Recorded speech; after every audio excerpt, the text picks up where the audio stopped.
नमस्कार। भगवत गीता का तीसरा अध्याय कर्म योग। आज हम इसी पर बात करेंगे। अक्सर ऐसा लगता है ना कि अध्यात्म का मतलब है सब कुछ छोड़ छाड़कर कहीं चले जाना, पर गीता कुछ और ही कहती है। मतलब कर्म करना क्यों जरूरी है, और वो भी बिना फल की चिंता किए। जिसे निष्काम कर्म कहते हैं, उसका असल मतलब क्या है, आज यही समझने की कोशिश करेंगे। बिल्कुल। और हमारी आज की ये जो बातचीत है ये आधारित है कर्मयोग निष्काम कर्म का रहस्य नाम की सामग्री पर। ये सामग्री मतलब गीता के तीसरे अध्याय की गहराइयों को समझने में हमारी मदद करेगी। और ये अध्याय आप देखें तो कर्म के दर्शन पर एक बहुत महत्वपूर्ण मोड़ है। हाँ बिल्कुल, क्योंकि पिछले अध्याय में सांख्य योग में कृष्ण ने अर्जुन को आत्मा की अमरता का ज्ञान तो दिया, पर साथ ही युद्ध करने को भी कहा। तो ज्ञान भी और कर्म भी, इसी से अर्जुन थोड़ा उलझन में पड़ गए। एकदम सही कहा। अर्जुन के मन में यही सवाल उठा कि भाई अगर ज्ञान ही श्रेष्ठ है तो फिर ये घोर कर्म, ये युद्ध क्यों। हम्म, और यहीं से तीसरा अध्याय शुरू होता है अर्जुन के एक बहुत ही सीधे और मैं कहूंगी प्रासंगिक सवाल से। तो चलिए आज इसी उलझन को सुलझाने की कोशिश करते हैं। अर्जुन के सवाल से शुरू करके कृष्ण के कर्म योग के सिद्धांत को समझेंगे कि कर्म क्यों टाला नहीं जा सकता, और इसे ऐसे कैसे करें कि ये बंधन न बने बल्कि मुक्ति का साधन बन जाए। ठीक है, खोलते हैं इसे परत दर परत। हाँ जी। तो अर्जुन के जो दुविधा है वो पहले और दूसरे श्लोक में साफ झलकते हैं। हम्म, वो कहते हैं, हे केशव, हम्म, अगर आप बुद्धि को मतलब ज्ञान को कर्म से ज्यादा श्रेष्ठ मानते हैं हम्म, तो फिर मुझे इस भयानक युद्ध वाले कर्म में क्यों लगा रहे हैं, क्यों हम्म। धकेल रहे हैं इसमें। हाँ, वो स्पष्टता चाहते हैं। कहते हैं कि आपकी ये जो मिले जुले जैसे लगने वाले वचन है ना, इनसे मेरी बुद्धि मानो चक्कर खा रही है, भ्रमित हो रही है। इसलिए कृपा करके निश्चित रूप से वो एक रास्ता बताइए, एकम वद निश्चित्य, जिससे मेरा कल्याण हो, मेरा श्रेय सद सके। और ये सवाल सिर्फ अर्जुन का नहीं है ना, ये हर उस इंसान का सवाल है जो जीवन के संघर्षों के बीच आत्म खोज करना चाहता है। क्या कर्मों से मुंह मोड़ लेना ही रास्ता है, या कर्म करते हुए ही आध्यात्मिक बना जा सकता है। ये द्वंद्व आज भी उतना ही जीवित है। तो कृष्ण कैसे इस दुविधा का समाधान करते हैं? क्या वो कहते हैं कि हाँ भाई, ज्ञान श्रेष्ठ है, कर्म छोड़ दो? नहीं नहीं, ऐसा बिल्कुल नहीं। कृष्ण तीसरे श्लोक में ही स्पष्ट कर देते हैं कि देखो, इस दुनिया में दो तरह की निष्ठाएं हैं, दो तरह के रास्ते प्रमुख हैं। ज्ञानियों के लिए ज्ञान योग और कर्म करने वालों के लिए कर्म योग। ज्ञान योगेन सांख्यानाम कर्म योगेन योगिनाम, साफ साफ बता दिया। अच्छा, तो दो रास्ते बता दिए, पर फिर कृष्ण कर्म पर इतना जोर क्यों दे रहे हैं, अगर ज्ञान योग भी एक रास्ता है तो? देखिए, क्योंकि कृष्ण तुरंत ये साफ कर देते हैं कि कर्म छोड़ देना कोई समाधान नहीं है, ये मुमकिन ही नहीं है एक तरह से। वो कहते हैं ना, कर्मणामनारंभात नैष्कर्म्यम पुरुषो अश्नुते। इसका मतलब है केवल कर्मों को शुरू ही ना करने से कोई नैष्कर्म्य यानी वो कर्म बंधन से मुक्ति या परम सिद्धि वो नहीं पा लेता है, और ना ही केवल त्याग कर देने मात्र से सिद्धि मिलती है। ये बात तो सोचने वाली है। मतलब जैसे कोई कहे कि मुझे भूख मिटानी है, पर खाना ही शुरू ना करे। और कृष्ण ये भी कहते हैं कि बिना कर्म किए तो शरीर का निर्वाह भी संभव नहीं है। शरीरा यात्रा पिचते न प्रसिद्धेत कर्मणः। शरीर को चलाने के लिए भी कर्म तो करना ही पड़ेगा। मतलब कर्म से भागना तो विकल्प ही नहीं है। बिल्कुल। अब कृष्ण सिर्फ ये नहीं कह रहे कि कर्म करो, वो कह रहे सही ढंग से कर्म करो। हम्म, इस पर बल है। हम्म, वो एक बहुत महत्वपूर्ण भेद बताते हैं। श्लोक 6 में वो उस व्यक्ति की आलोचना करते हैं जो ऊपर से तो इंद्रियों को जबरन रोक लेता है ना, हट करके, पर मन ही मन उन्हीं विषयों के बारे में सोचता रहता है। चिंतन करता रहता है। ऐसे व्यक्ति को कृष्ण मिथ्याचार कहते हैं, ओह, मतलब पाखंडी। अच्छा। तो सिर्फ बाहरी दिखावा काफी नहीं है, मन कहीं और लगा है और बाहर से संयम का नाटक चल रहा है, ये तो धोखा हुआ, अपने आप से भी और दूसरों से भी। फिर सही योगी कौन है? सही योगी वो है, जैसा श्लोक 7 में बताया गया है, जो मन से इंद्रियों को नियंत्रित करता है। पहले मन साधना है, हाँ। और फिर बिना किसी आसक्ति के, मतलब अटैचमेंट के बिना, अपनी कर्मेंद्रियों से, हाथ पैर वगैरह से कर्म योग का आचरण करता है। ऐसा व्यक्ति श्रेष्ठ है। यहाँ देखिए, अनासक्ति और मन का संयम, ये शब्द कितने महत्वपूर्ण हैं। इसीलिए कृष्ण अर्जुन को कहते हैं, नियतम कुरु कर्म त्वम कर्म जायो ह्यकर्मणः। यानी तुम अपना नियत कर्म करो। नियत कर्म मतलब वो काम जो तुम्हारे लिए निर्धारित है, तुम्हारी प्रकृति, तुम्हारी स्थिति के अनुसार जो तुम्हारा कर्तव्य है। और साफ कहते हैं कि कर्म न करने से कर्म करना कहीं ज्यादा बेहतर है। अकर्मण्यता से तो गिरना ही होता है। जी। इसके बाद कृष्ण एक बहुत गहरी, बहुत फंडामेंटल अवधारणा सामने लाते हैं, यज्ञ। ये कर्म योग का एक आधार स्तंभ है, आप कह सकती हैं। श्लोक 10 में वो कहते हैं कि सृष्टि के आरंभ में प्रजापति ब्रह्मा ने यज्ञ के साथ ही प्रजाओं को रचा और कहा कि इस यज्ञ के द्वारा तुम उन्नति करो, ये तुम्हारी कामनाओं को पूरा करने वाला होगा। एषो वस्त्विष्ट कामधुक्। यज्ञ से तो मतलब आमतौर पर लोग हवन कुंड में आहुति देना ही समझते हैं। क्या यहाँ वही मतलब है? देखिए, वो यज्ञ का एक रूप है, पर यहाँ यज्ञ का अर्थ बहुत व्यापक है, बहुत विशाल है।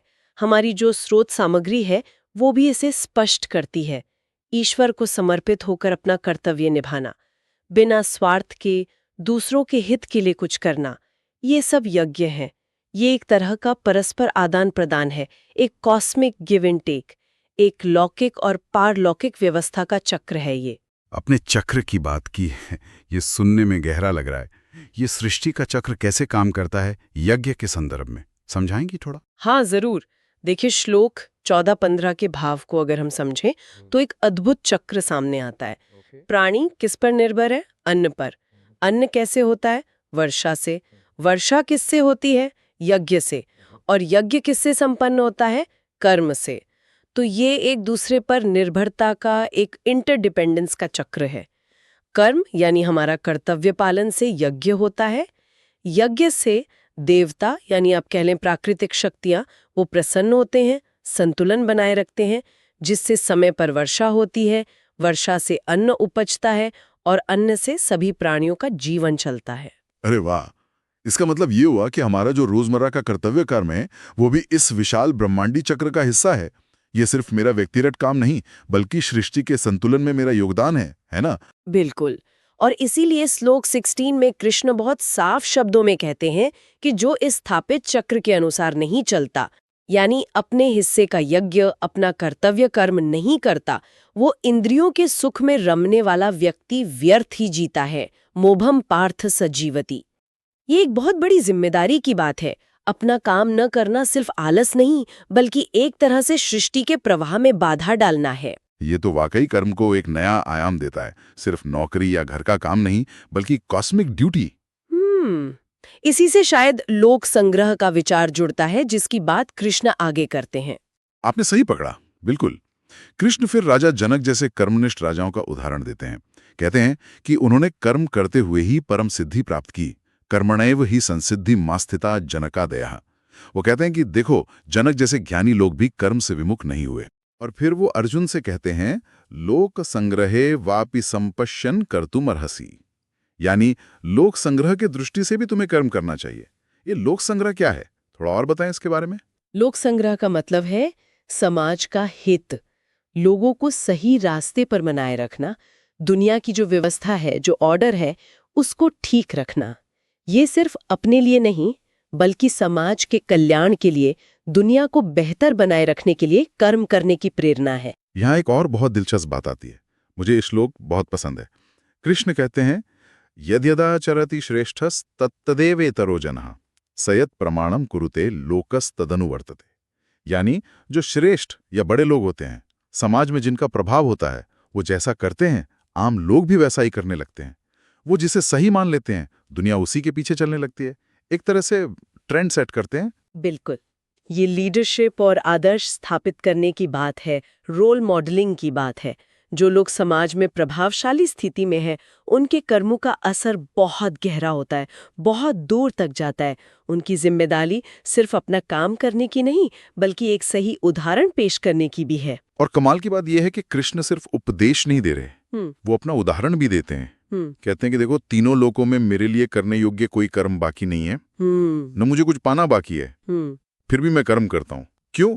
क्योंकि अगर मैं सावधानी से कर्म ना करूं तो लोग मेरे रास्ते पर चल के निष्क्रिय हो जाएंगे, आलसी हो जाएंगे, और ये सारे लोग नष्ट हो जाएंगे, व्यवस्था बिगड़ जाएगी। जी हाँ, ये कर्म की अनिवार्यता और स्वाभाविकता को दर्शाता है।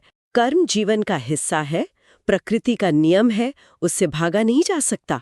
सवाल भागने का नहीं है, सवाल है उसे सही ढंग से करने का। तो हम वापस उसी सवाल पर आते हैं। अगर कर्म करना ही है और गलत ढंग से करने पर वो पाखंड बन जाता है, मिथ्याचार हो जाता है। तो फिर वो सही तरीका क्या है जिससे कर्म बंधन न बने? कर्म का असली रहस्य क्या है? इसका सार, इसका निचोड़ कृष्ण श्लोक 30 में देते हैं। ये श्लोक कर्मयोग का हृदय कहा जा सकता है। मयि सर्वाणि कर्माणि संन्यस्याध्यात्म चेतसा निराशीर निर्ममो भूत्वा युध्यस्व विगत ज्वर। ये श्लोक सुनने में बहुत गहरा है। इसके एक एक शब्द का क्या मतलब है, अगर हम सरल भाषा में समझें? हाँ, समझते हैं। कृष्ण कहते हैं, पहला, मयि सर्वाणि कर्माणि संन्यस्य, अपने सारे कर्मों को मुझ में यानी परमात्मा में समर्पित कर दो। ये भाव रखो कि तुम सिर्फ एक इंस्ट्रूमेंट हो, निमित्त मात्र हो, करने वाला ईश्वर है। दूसरा, अध्यात्म चेतसा, अपनी चेतना को आत्मा पर टिका कर, मतलब ये याद रखते हुए कि तुम शरीर या मन नहीं बल्कि अविनाशी आत्मा हो। इस आत्मभाव में स्थित होकर कर्म करो। तीसरा, निराशीह, बिना किसी आशा या फल की इच्छा के कर्म करो, पर परिणाम क्या होगा उसकी चिंता छोड़ दो, फल पर तुम्हारा अधिकार नहीं है। चौथा, निर्ममः, बिना किसी ममता या मेरेपन के भाव के कर्म करो, कर्म के फल या कर्म के प्रति भी स्वामित्व का भाव मत रखो कि ये मैंने किया, ये मेरा है। और पांचवा, विगत ज्वरः, बिना किसी संताप, शोक या मानसिक उद्वेग मतलब टेंशन के शांत चित्त से। ऐसा होकर तुम युद्ध करो या जो भी तुम्हारा नियत कर्तव्य है वो करो। वाह, ये तो कर्म करने का पूरा दृष्टिकोण ही बदल देता है। कर्म वही रहेगा, युद्ध वही रहेगा, पर करने वाले का भाव, उसकी चेतना पूरी तरह बदल गई है। कर्तापन का अहंकार नहीं, फल की चिंता नहीं, मोह नहीं, शोक नहीं, बस समर्पण और कर्तव्य पालन। बिल्कुल, यही है निष्काम कर्मयोग। कर्म अपने आप में न अच्छा है, न बुरा, न बांधता है, न मुक्त करता है। हमारी आसक्ति, हमारा अहंकार, फल की इच्छा, ये कर्म को बंधन बनाते हैं।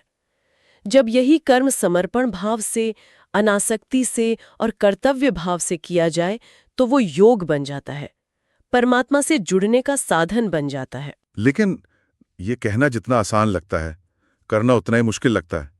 मन में इच्छाएं तो उठती हैं, कामनाएं हैं, गुस्सा भी आ जाता है, ये सब तो हमें घेर ही लेते हैं। अर्जुन के मन में भी शायद यही सवाल आया होगा आगे। वो कहते हैं, कृष्ण, फिर ऐसा क्या है कि मनुष्य ना चाहते हुए भी पाप कर्म में लग जाता है, जैसे कोई उसे जबरदस्ती धकेल रहा हो उस तरफ? वो कौन सी ताकत है? अथ केन प्रयुक्तो अयम पापम चरति पुरुषः। हाँ, ये हम सब अनुभव करते हैं। कई बार पता होता है कि गलत है, नहीं करना चाहिए, फिर भी कर बैठते हैं। कौन है ये भीतरी दुश्मन? कृष्ण इसका बिल्कुल स्पष्ट, बिना लाग लपेट के उत्तर देते हैं श्लोक 37 में। काम एष क्रोध एषा रजोगुण समुद्भवः महाशनो महापापमा विद्धेन मिह वैरिणम। अर्थात ये काम ही है, मतलब कामना, इच्छा, डिजायर, जो रजोगुण से पैदा होती है, और यही कामना जब पूरी नहीं होती तो क्रोध का रूप ले लेती है। ये महाशनः है, यानी इसका पेट कभी नहीं भरता, इसकी भूख कभी खत्म नहीं होती, और ये महापापमा है, यानी बड़ा पापी है। कृष्ण कहते हैं, इसी को तुम इस संसार में अपना असली शत्रु समझो, काम और क्रोध। कामना और क्रोध, ये हैं असल जड़। हाँ, और गीता ये भी बताती है कि ये कैसे हमें पतन की ओर ले जाते हैं। एक पूरा क्रम है। कामना से क्रोध पैदा होता है, क्रोध से सम्मोहन, मतलब बुद्धि का भ्रमित हो जाना, सही गलत की पहचान खो देना। सम्मोहन से स्मृति का नाश होता है, याददाश्त चली जाती है कि क्या करना था क्या नहीं। स्मृति नाश से बुद्धि का नाश, और बुद्धि के नाश से मनुष्य का सर्वनाश हो जाता है। ये एक खतरनाक ढलान है जिस पर इंसान फिसलता चला जाता है। तो इस असली दुश्मन पर, इस कामना और क्रोध पर काबू कैसे पाया जाए? क्या उपाय है इसका?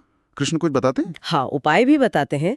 कृष्ण कहते हैं कि ये जो कामना है ना, ये इंद्रियों, मन और बुद्धि में अड्डा बनाकर रहती है, यहीं छिप कर बैठती है और हमारे ज्ञान को ढक लेती है, हमें मोहित कर देती है। इसलिए पहला कदम है इंद्रियों को वश में करना। श्लोक 41, इंद्रिय संयम। फिर वो स्तर बताते हैं, देखो, इंद्रियों से श्रेष्ठ मन है, मन से श्रेष्ठ बुद्धि है, और बुद्धि से भी श्रेष्ठ वो आत्मा है। श्लोक 42। तो समाधान बाहर नहीं, भीतर की ओर जाना है, अंदर झांकना है। बुद्धि के द्वारा मन को आत्मा में स्थिर करके इस काम रूपी दुर्जय शत्रु को मार डालो। श्लोक 43। यानी आत्मज्ञान में स्थित होना, अपनी असली पहचान यानी आत्मा को जानना और उसमें टिके रहना, यही कामना और क्रोध पर विजय पाने का अचूक उपाय है। बुद्धि को आत्मा के नियंत्रण में लाना होगा। तो ये पूरी चर्चा, ये गहरा ज्ञान हमारी रोजमर्रा की जिंदगी में कैसे उतरे? कर्मियों को जीने के लिए कुछ व्यावहारिक कदम, कुछ प्रैक्टिकल टिप्स क्या हो सकते हैं? समर्पण का भाव। अपना जो भी काम है, चाहे वो दफ्तर का हो, घर का हो, समाज सेवा हो, उसे ईश्वर की पूजा समझकर करें। ये सोचें कि मैं ईश्वर का काम कर रही हूँ।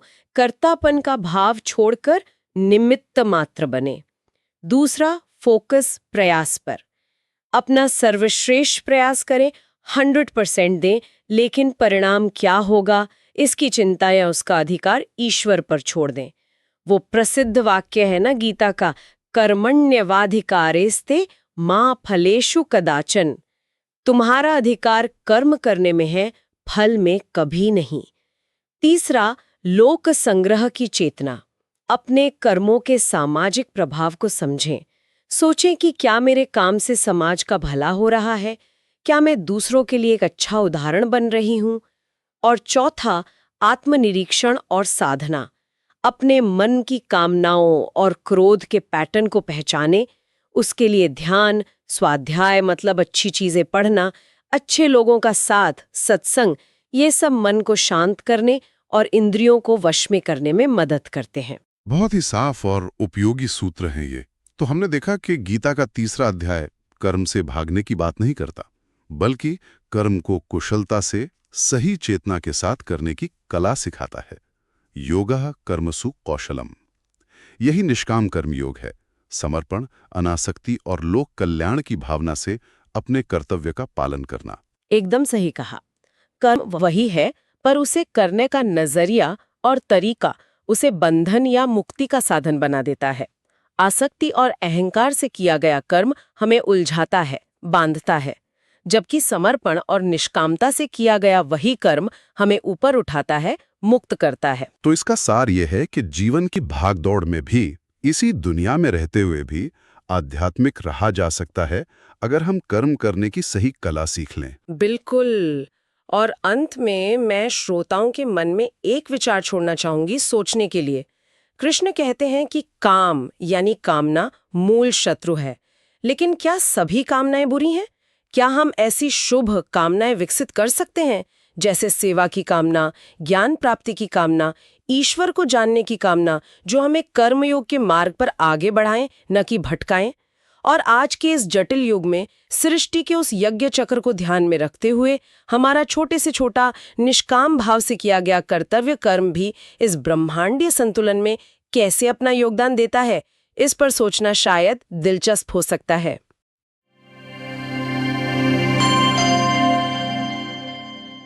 अगर आपको यह वीडियो पसंद आई हो तो कृपया चैनल को सब्सक्राइब करें, वीडियो को लाइक करें और अपने विचार कमेंट में जरूर साझा करें। आपका सहयोग हमें और भी अच्छा कंटेंट बनाने की प्रेरणा देता है।